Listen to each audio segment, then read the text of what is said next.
बोलती पुस्तके. ज्यांना वाचनाचा नाद त्यांना बोलती पुस्तके घाली साद. आमचं चॅनल सबस्क्राईब करा आणि सबस्क्राईब करायला इतरांनाही सांगा. नमस्कार श्रोते मित्र हो. बोलती पुस्तके सादर करीत आहे लेखक सत्य व्यास लिखित कादंबरी बनारस टॉकीज. अनुवाद सुनीता डागा. प्रकरण 18. तुझं नाव सूरज आहे? प्रॉक्टर ऑफिसमध्ये पोहोचल्याबरोबर प्रॉक्टरने विचारलं. येस सर, मी म्हणालो. Show me your identity card. आपला हात पुढे करत प्रॉक्टर म्हणाला. काय सर? मी गडबडून म्हणालो. Don't you understand English? तुझं आयडेंटिटी कार्ड दाखव. कडक आवाजात प्रॉक्टर म्हणाला. I lost it sir. मी खरं सांगितलं. हो का? तर मग नव्या आयडेंटिटी कार्डसाठी तू ॲप्लिकेशन तर केलंच असेल का? ते देखील नाही केलं? प्रॉक्टरनं धुडकावत विचारलं. नाही सर. खाली मान घालतच मी उत्तर दिलं. तुम्हा यंग जनरेशनचा हाच प्रॉब्लेम आहे. तुमच्यासाठी तर मौज मजा आणि मस्ती याशिवाय जगात बाकी काहीच महत्त्वाचं नाही. तुला माहीत आहे, तुझ्या या निष्काळजीपणामुळे ज्याला तू अगदी क्षुल्लक गोष्ट समजतो आहेस, तू किती मोठ्या अडचणीत सापडू शकला असतास. तुझं आयुष्य, करिअर सगळं नष्ट झालंच असतं. वरून तुझे घरचे देखील कोर्टाचे हेलपाडे घालून घालून मेले असते. लॉचा स्टुडंट आहेस ना तू? इथून बाहेर जाऊन तू दुसऱ्यांना काय शिकवून देणार आहेस? या एका गाफीलपणामुळे आज मोस्ट वॉन्टेड झाला असतास तू. प्रॉक्टर एका दमात बोलून गेला. मग काही वेळ मला रोखून बघत तो अनुरागकडे वळला. आणि तू अनुराग आहेस, राईट? येस सर, दादानं तातडीनं उत्तर दिलं. तुझ्याकडे एक मोबाईल होता? प्रॉक्टरनं खोचकपणे विचारलं. येस सर, हरवला होता आणि मी त्याच दिवशी तक्रार देखील नोंदवली होती. रिपोर्टची कॉपी अजूनही आहे माझ्याकडे. दादानं ते देखील सांगून टाकलं जे त्याला विचारलं नव्हतं. आयुष्यात हेच एक चांगलं काम केलं आहेस तू आणि म्हणूनच तुला सगळं काही नीट आठवतंय. असो, तू जे केलं आहेस ते खूप हुशारीचं काम होतं. हा घे तुझा मोबाईल. त्यानं दादाचा मोबाईल देत म्हटलं. मोबाईल पाहून आमचे डोळे आनंद आणि आश्चर्याने विस्पारले गेले. आणि हे तुझं आयडेंटिटी कार्ड. प्रॉक्टर रागानं मला म्हणाला. Sir, can I ask something? दादा धैर्य एकवटून म्हणाला. माहीत आहे तुला काय विचारायचं आहे ते, तरीही विचारू शकतोस. प्रॉक्टर म्हणाला. सर, काय घडलं आहे? दादानं विचारलं. खूप भयंकर घडलं आहे आणि तुमच्या बाबतीत देखील खूप भयंकर घडू शकलं असतं, पण नशीब की बचावला तुम्ही. आणि त्यानंतर प्रॉक्टरनं आम्हाला जे सांगितलं ते एखाद्या बॉम्बस्फोटापेक्षाही भयंकर होतं. स्वप्नातही विचार केला नसेल असा तो धक्का होता. आम्ही फक्त आ वासून ऐकत राहिलो.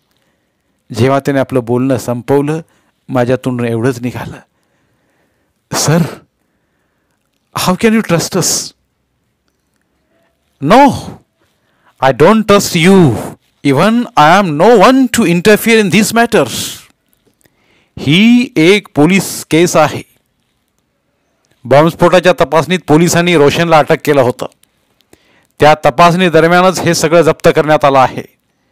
अनुरागनं जर मोबाईल चोरी गेल्याची तक्रार नोंदवली नसती तर तुम्ही किती अडचणीत आला असता हे परत सांगायची गरज नाही. असो, सकाळ होत आहे. हॉस्टेलला पोचा आणि अभ्यासाकडे लक्ष द्या. आणि आपल्या बजाज पल्सरला देखील थोडा आराम द्या आता. डॉक्टरने एकदमच 2 झटके दिले. थँक्स सर, आम्ही म्हणालो आणि तातडीने प्रॉक्टर ऑफिसच्या बाहेर पडलो. बाहेर आल्याबरोबर मी माझा मोबाईल पाहिला तर शिकाचे 10 मिस कॉल्स होते. फोन सायलेंटवर असल्यामुळे मी ऐकू शकलो नव्हतो. रात्रभरात बातमी आगीच्या वेगानं सगळीकडे पोहोचली होती. मी फोन लावला. हॅलो, कुठं आहेस तू? शिखा खूप अस्वस्थ वाटत होती. मी बरा आहे, मी तुटकपणे म्हणालो. काय झालं होतं? तुम्हाला प्रॉक्टर ऑफिसमध्ये का घेऊन गेले होते? तू बरा आहेस ना? मला फार भीती वाटते. शिखा रडत होती. काही झालं नाही, तू काळजी करू नकोस, मी बरा आहे, उद्या भेटून सगळं सांगतो, मी म्हणालो. आणि रोशननं काय केलं आहे? शिखानं विचारलं. यार, सगळ्या जगाचा ठेका मीच घेतला आहे का? मी ओरडून म्हणालो. दादानं मला खुणावून शांत राहण्याचा सल्ला दिला. यावेळी मला शिखानं विचारल्या प्रश्नाने वैताग आला होता. बरं ठीक आहे, cool down, I am sorry, नंतर बोलूयात. शिखा पटकन म्हणाली. ठीक आहे, उद्या भेटतो, मी विमनस्कपणे बोललो. ऐक, एक सांगायचं आहे, शिखा म्हणाली. आता काय आहे यार? मी वैतागत म्हणालो. आय लव्ह यू, शिखा म्हणाली. इतके दिवस जे शब्द ऐकण्यासाठी माझे कान अक्षरशः आसुसलेले होते, आज ते शब्द एका विचित्र मनस्थितीत असताना माझ्या कानावर पडले होते. खरं तर या शब्दांनी माझ्या आयुष्यातली ती वेळ, तो दिवस, ते क्षण सगळ्यात सुंदर क्षण ठरवले असते. पण आज का कोणास ठाऊक मी फारसा उल्लसित झालो नव्हतो. आय लव्ह यू टू, उद्या भेटतो, बाय, टेक केअर, म्हणत मी फोन ठेवून दिला. अस्सी घाटावर जाऊया, दादाने विचारलं. चल, मी म्हणालो आणि आम्ही पायी पायीच 80 घाटाच्या दिशेनं निघालो. 80 घाट दक्षिणेकडून उत्तरेकडे जाताना लागणारा पहिलाच घाट. वरुणा आणि 80 नद्यांचा संगम होतो तो घाट. साधू संतांचा घाट, धूर्तांचा घाट, कवींचा घाट, गंजेडींचा घाट, भांग पिणाऱ्यांचा घाट, माझा घाट, दादाचा घाट, आमचा घाट. प्रॉक्टर ऑफिसमधून निघून आम्ही पोहोचलोच होतो तेवढ्यात जयवर्धन हॉस्टेलच्या फोनवरून फोन केला. कुठं आहात बे? 80 घाटावर, मी म्हणालो. 80 घाटावर? प्रॉक्टरवाल्याने तुम्हाला नेऊन गंगेत सोडलं का साऱ्यांनो? जयवर्धन म्हणाला. बस येऊन बसलोच आहोत, तू सुद्धा ये, मी म्हणालो. पहाटे 4 वाजता? साला, इथं हॉस्टेलवर सगळ्यांची झोप उडाली आहे. आधी रोशनला नेलं, आता तुम्हाला नेलं, आता सांगतो आहेस की 80 घाटावर बसलोय. सगळं ठीक आहे ना? जयवर्धनने विचारलं. तू ये ना यार, तिथं बसूनच काय चौकशा करतोयस, मी वैतागून म्हणालो आणि फोन ठेवून दिला. काही वेळ शांततेत गेला. आम्ही दोघंही स्तब्ध होतो. कोणीही काही बोलण्याच्या मनस्थितीत नव्हतं. 80 घाट देखील अजून पूर्ण जागा झाला नव्हता.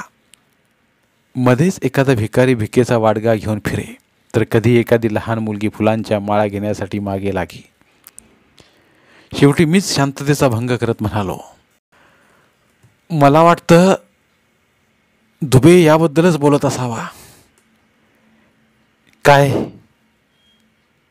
दादाने इतक्या हळू आवाजात विचारलं की जर इतकी शांतता नसती तर मला ऐकू देखील आलं नसतं. की काहीतरी मोठं घडणार आहे म्हणून, मी म्हणालो. दुबेला कसं माहीत असणार बे? दादाचा आवाज अतिशय गंभीर होता. नाही यार, तो तिखट मीठ लावून बातम्या देतो खऱ्या, परंतु त्याच्या बातम्या खोट्या नसतात. आणि त्याला हे कोण्या प्रॉक्टरवाल्याकडूनच कळलं होतं. आता मला चांगलंच आठवतंय की सामन्याच्या दिवशी दुबे म्हणाला होता की रोशन रात्री कुठल्या तरी गॅरेजमध्ये काम करतो. बहुतेक हीच सगळी भानगड असणार, मी निश्वास सोडत म्हणालो. दादा गप्प होता. त्याला खरं तर खूप वाईट वाटत होतं. कोणाकडून तरी आपली फसवणूक झाली आहे या विचारानं त्याला अतिशय अस्वस्थ केलं होतं. काही वेळ परत तसंच गंभीर शांततामय वातावरण होतं. आम्ही काहीच न बोलता गंगेच्या प्रवाहाकडे पाहत बसलो. जयवर्धनचा आवाज कानावर पडला तेव्हा कुठे या शांततेचा भंग झाला. काय झालं गड्यांनो? अचानक इथे येऊन बसला आहात? काही प्रॉब्लेम तर नाही ना झाला? सगळं ठीक आहे ना? अचानक जयवर्धनचा आवाज आला. प्रॉब्लेम झाला होता, पण आता सगळं निस्तरलं आहे. मी जयवर्धनला बसण्याची खूण केली. म्हणजे? जयवर्धननं विचारलं. तुला रोशनच्या खोलीतले ते 3 कुकर आठवतात? मी त्याला म्हणालो, होय तर. आता इतक्या दिवसांनी त्या कुकरसाठी प्रॉक्टरवाले त्याची गच्ची धरून त्याला फरफडत घेऊन गेले आहेत का? जयवर्धन विचारलं. नाही बे, बॉम्बस्फोटात कुकर बॉम्बचाच प्रयोग झाला होता. मी म्हणालो. म्हणजे? जयवर्धन आश्चर्यचकित होऊन विचारलं. म्हणजे रोशन बॉम्बस्फोटात सामील होता, त्याला त्याच चौकशीत पकडून नेला आहे. मी म्हणालो. म्हणजे कसं झालं हे? अरे साला, म्हणजे रोशन चौधरी? जयवर्धनच्या आश्चर्याला पारावार राहिला नव्हता. होय, रोशन चौधरी उर्फ वल्द इश्तियाक चौधरी. एक एक शब्दावर जोर देत दादा म्हणाला. अरे बाप रे, म्हणजे तो, यार आपल्याला काहीच कसं कळलं नाही. जयवर्धन अजून काही बोलणार तेवढ्यात मी त्याला ते सगळं सांगायला सुरुवात केली, जे आम्हाला आत्ताच कळलं होतं. रोशननं याच हेतूनं कॉलेजमध्ये ॲडमिशन घेतलं होतं. शशांकचं ते स्पिरिट कॉल्स, माझं ते रूपममध्ये झालेलं भांडण, शिवदासपूरची ती रेड, दादाचा मोबाईल चोरी होणं, सगळं काही या बॉम्बस्फोटाची पार्श्वभूमी होती. रोशनला पहिल्या दिवसापासूनच हॉस्टेल हवं होतं, कारण हॉस्टेलमध्ये राहून त्याला बॉम्बस्फोट घडवायचा होता. म्हणूनच हॉस्टेलसाठी तो वॉर्डनची इतकी हुज्जत घालत होता. जेव्हा त्याला हॉस्टेल मिळाले तेव्हा त्याच्या मार्गातला सगळ्यात मोठा अडसर होता त्याचा रूम पार्टनर. कारण अशा कामासाठी त्याला एकांत हवा होता, म्हणून त्यानं त्या स्पिरिट कॉल्सची कहाणी रचली. शशांकच्या हावभावावरूनच त्याच्या लक्षात आलं की तो डिप्रेशनमध्ये आहे आणि त्याची आत्महत्येची प्रवृत्ती आहे. म्हणून मग त्यानं स्पिरिट कॉल्सचा प्लॅन केला आणि शशांक नकळत त्याच्या जाळ्यात अडकला आणि सुसाईड करण्याचा प्रयत्न केला. अशी आत्महत्येची प्रवृत्ती असणाऱ्या विद्यार्थ्याला हॉस्टेलमध्ये राहू दिलं जाणार नाही हे रोशनला चांगलंच माहीत होतं. आणि आपल्याला माहीत आहे की नंतर शशांकचे वडील येऊन त्याला घेऊन गेले. अशा प्रकारे त्याला एकट्याला खोली मिळाली. आता मला तर असं वाटतंय की त्याच्या खोलीत भिंतीवर ज्या काही भयानक गोष्टी लिहिलेल्या होत्या त्या शशांकनं नाही, यानंच लिहिल्या असणार.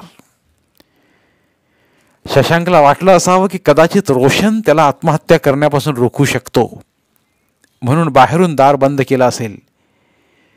त्याच्या याच चुकीमुळं रोशनचं अजून फावलं आणि त्यानं भिंतीवर त्या भयानक गोष्टी खरडून टाकल्या. 80 घाटच्या पायरीवर काठीने खरडत दादा म्हणाला. पुढं? जयवर्धन म्हणाला. त्या दिवशी जेव्हा शशांक सुसाईड करण्यासाठी बाथरूममध्ये गेला त्यावेळी रोशननं येऊन त्याला वाचवू नये म्हणून त्यानं दार बाहेरून लावून घेतलं. आणि जेव्हा रोशन कोणीतरी बाहेर येण्याची वाट पाहत होता त्यावेळी नेमकं आपण तिकडून जात होतो, कारण 2 वाजेपर्यंत सगळे खाऊन पिऊन झोपी देखील जातात. सगळ्यात उशिरा आपणच जेवतो, म्हणून दुर्दैवानं त्या दिवशी आपणच या भानगडीत अडकलो. त्यानंतर रोशन आपल्याला जाळ्यात ओढण्यास सुरुवात केली. मी म्हणालो. कशावरून म्हणतोस तू? जयवर्धननं विचारलं. माझं रूपममधलं ते भांडण, शिवदासपूरचा तो एपिसोड, दादाचं मोबाईल चोरी होणं, हे सगळं या घटनेशी संबंधित होतं जयवर्धन. मी म्हणालो. काय? जयवर्धनला काही कळत नव्हतं. होय, रोशनला जे काम सोपवलं होतं त्यात ब्लास्ट करण्यासाठी लागणाऱ्या सामानाची जुळवाजुळव करणं, ब्लास्ट झाल्याबरोबर मीडियाला मेल करणं आणि मुलांच्या पळून जाण्याची व्यवस्था करणं या गोष्टी होत्या. ब्लास्टसाठी लागणारं सामान पुरवणं अवघड नव्हतं, पण ब्लास्टनंतर सोपवली जबाबदारी अधिक अवघड होती. सगळ्यात आधी मुलांच्या तिकिटाची व्यवस्था करणं आवश्यक होतं. आजकाल 4 लोकांच्या तिकिटासाठी कमीत कमी एक आय डी प्रूफ असणं गरजेचं आहे. त्यासाठी त्यानं रूपममध्ये माझ्याशी भांडण घडवून आणलं आणि त्या मुलांनी माझं आय डी कार्ड पळवून नेलं. माझी आणि शिखाची मैत्री सर्वांना माहीत होती. त्यामुळे साला मला देखील वाटलं की कदाचित त्याच कारणामुळे हे घडलं असावं. पण त्या भांडणाचा हेतू फक्त माझा आय डी कार्ड पळवणं हाच होता. कारण त्या आधारेच ब्लास्ट घडवून आल्यानंतर माझ्या नावावर तिकीटं मिळवून ती मुलं आरामात फरार होणार होती. मी एका दमात सगळं सांगून टाकलं. बापरे बाप, हे एखाद्या रहस्यमय सिनेमाच्या स्टोरीसारखं वाटतंय बे. मग पुढं? जयवर्धनची उत्सुकता ताणली गेली होती. आता त्याचं पुढचं काम ब्लास्ट झाल्यावर मेल पाठवणं हे होतं. त्यासाठी त्याला इंटरनेटची गरज होती.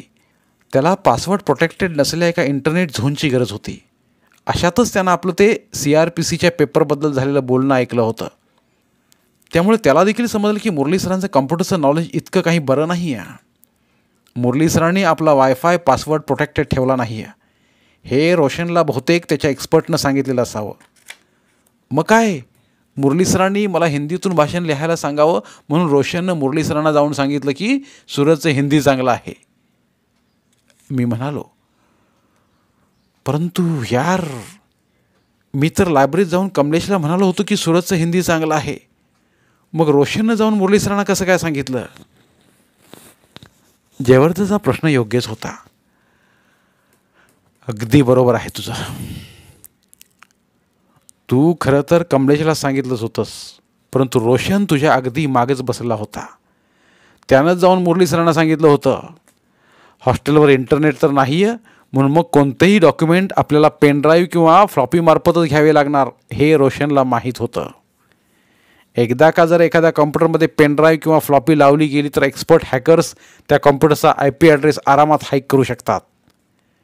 बस याचमुळे त्यानं मुरली सरांना जाऊन सांगितलं की सूरजचं हिंदी चांगलं आहे आणि त्यांना स्वतःचा पेनड्राईव्ह देखील देऊन टाकला, जेणेकरून आपल्या मार्फत हे डॉक्युमेंट मुरली सरांच्या कॉम्प्युटरपर्यंत पोहोचावेत आणि मग त्याचा तो पेनड्राईव्ह त्याच्या एक्सपर्ट हॅकर्सकडे सोपवून टाकेल. मी दीर्घ श्वास घेत म्हणालो, म्हणजे आधी ब्लास्ट आणि त्यानंतर मेल पाठवणं हे सगळं नियोजनपूर्वक ठरलेलं होतं. मेल जर भगवानदास हॉस्टेलच्या परिसरातून गेला तर साहजिकच सगळ्यात आधी संशय भगवानदास हॉस्टेलच्या त्या मुलावर जाईल ज्यांची नावं पोलिसांच्या रेकॉर्डवर असतील आणि आमची नावं पोलिसांच्या रेकॉर्डमध्ये यावीत यासाठी शिवदासपूरचा प्लॅन केला गेला. म्हणजे जयवर्धनचं डोकं जणू क्रॉसवर्डचं पझल झालं होतं.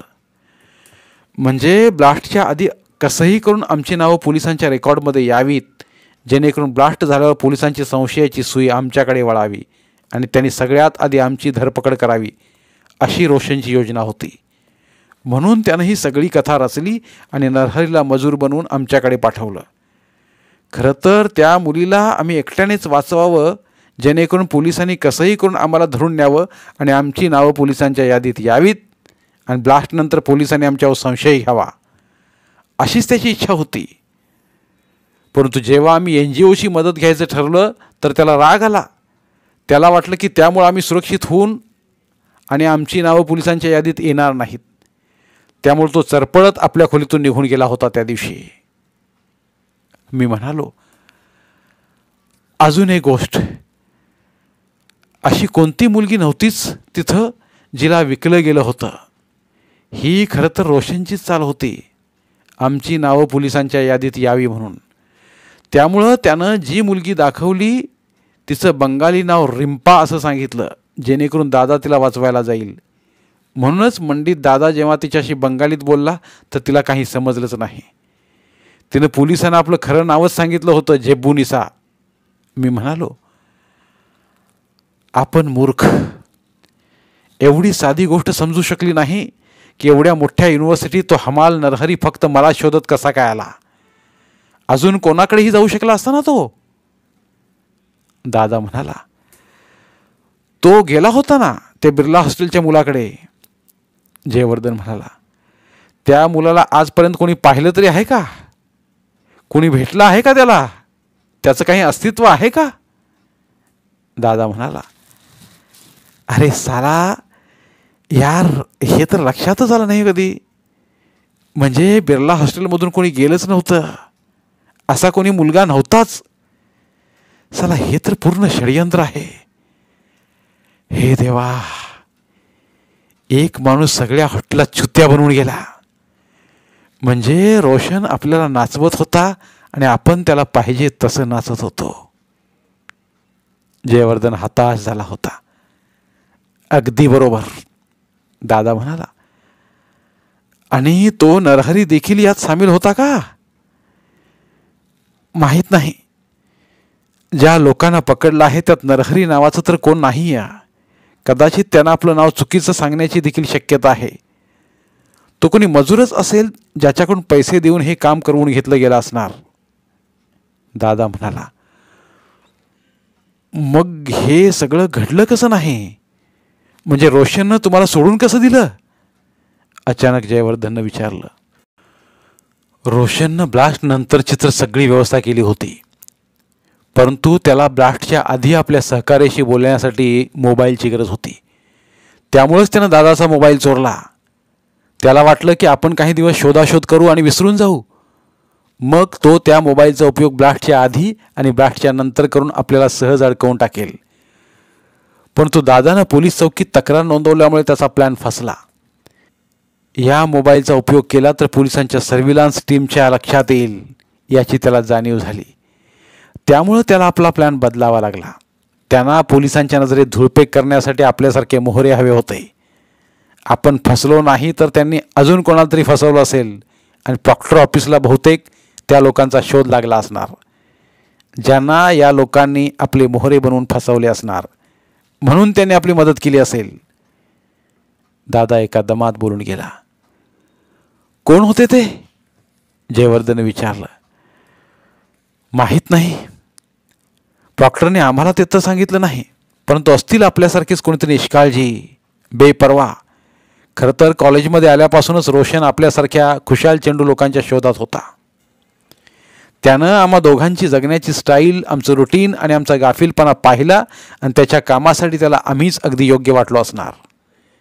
त्यामुळं त्यानं आम्हालाच बरोबर हेरलं आणि फसवण्याचा प्रयत्न केला, दादा म्हणाला. आणि ज्यांनी ब्लास्ट घडवून आणला त्यांचं काय? कुठं आहे ते? जयवर्धननं विचारलं. आता हे तर पोलिसांचं काम आहे. पोलीस शोध लावतीलच, मी म्हणालो. परंतु हा पर्दाफाश इतक्या लवकर कसा काय झाला? जयवर्धनचे प्रश्न संपत नव्हते. पोलिसांच्या दंडुक्यासमोर तर भूतं देखील धडाधडा बोलू लागतं.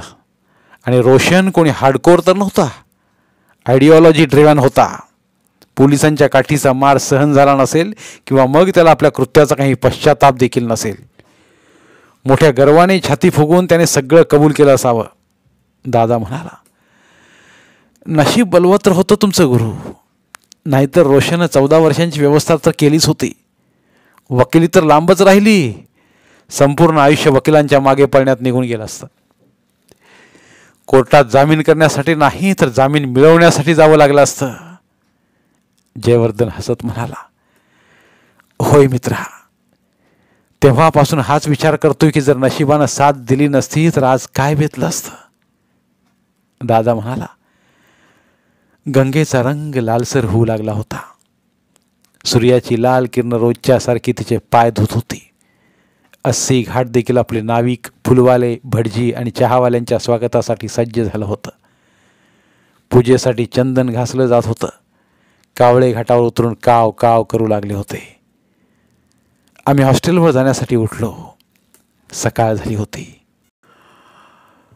बॉम्बस्फोटाची घटना लास्ट सेमिस्टरच्या आधी घडली होती. ही घटना आणि तिच्या टळलेल्या धोक्याचा परिणामांचा प्रभाव दादा आणि मी आम्हा दोघांवर बरेच दिवस राहिला. परंतु लास्ट सेमिस्टर जवळ आल्यानं या घटनेला एक भयंकर स्वप्न समजून विसरण्यापलीकडे आमच्याकडे काही पर्याय नव्हता. आम्ही सगळेच या घटनेला विसरून सावरण्याचा प्रयत्न करत भगवान दासमध्ये आपल्या शेवटच्या टप्प्यात होतो. दोस्तांना भेटून कॉन्टॅक्ट नंबरची देवाणघेवाण चालू होती. भगवान दास हॉस्टेलमध्ये घालवलेली ही 3 वर्षे आम्ही खूप मिस करणार होतो. या मिस करण्याच्या देखील वेगवेगळ्या अवस्था होत्या. काहीजण जे एखाद्या लॉ फर्म किंवा ॲडव्होकेट ऑन रेकॉर्डच्या देखरेखीखाली आपल्या करिअरची सुरुवात करणार होते ते कमी मिस करणार होते. काहीजण ज्यांना अजून ज्युडिशरी किंवा लीगल ऑफिसरची तयारी सुरू करायची होती ते थोडे अधिक मिस करणार होते. आणि काहीजण ज्यांना 3 वर्ष अभ्यास करून देखील हे सुचत नव्हतं की पुढं काय करायचं आहे ते तर खूप जास्त मिस करणार होते. लास्ट सेमिस्टरच्या परीक्षेच्या तारखा घोषित झाल्या होत्या. प्रोजेक्ट सबमिट केल्यानंतर आता प्रेझेंटेशनची पाळी होती. दादा आणि जयवर्धन एकाच ग्रुपमध्ये होते आणि त्यांचं प्रेझेंटेशन पार पडलं होतं. आज माझ्या ग्रुपचं प्रेझेंटेशन चालू होतं. माझा नंबर यायला अजून उशीर होता. दादा आता हॉस्टेलमध्येच आपल्या वडिलांच्या केसच्या फाईल्स आणून नजरेखालून घालत बसायचा. तो नेहमी चेष्टेत म्हणायचा देखील की त्याला आपल्या वडिलांच्या वकिलीचंच दुकान पुढं चालवायचं आहे. आणि त्याचे वडील देखील मुघलसराय आणि बनारसचे एक नामी वकील होते. जयवर्धनची नियुक्ती देखील मेहरा अँड मेहरा नावाच्या लॉ फर्ममध्ये झाली होती. परीक्षा संपली की तो तिथं रुजू होणार होता. फक्त माझंच भविष्य तेवढं अंधारात होतं. ॲडव्होकेसी, मास्टर्स डिग्री आणि नोकरी या सगळ्यात माझा निर्णय अधांतरी लटकलेला होता. हेच प्रश्न डोक्यात घेऊन मी वर्गात माझा क्रम येण्याची वाट पाहत बसलो होतो. तेवढ्यात मोबाईल व्हायब्रेट झाला. पाहिलं तर शिखाचा मेसेज होता. Meet me now. I can't. Presentation is going on. मी मेसेज केला. Forget about presentation and move fast. तिने लागलीच मेसेज पाठवला. शिखा ज्या पद्धतीने प्रेझेंटेशन देऊन नकोस असं म्हणत होती ते काही माझ्या पचनी पडत नव्हतं. ती सगळं काही करेल पण अभ्यासाबाबत असा सल्ला कधीच देणार नाही.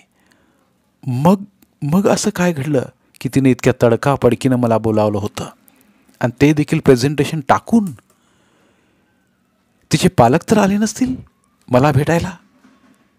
कदाचित ते आले असतील आणि शिखानं माझ्याबद्दल त्यांना सांगून टाकलं असेल. परंतु मला विचारल्याशिवाय ती असं करणार नाही. पण मग असं अचानक का बोलावलं असेल? ते एखाद्या अडचणीत तर नसेल ना?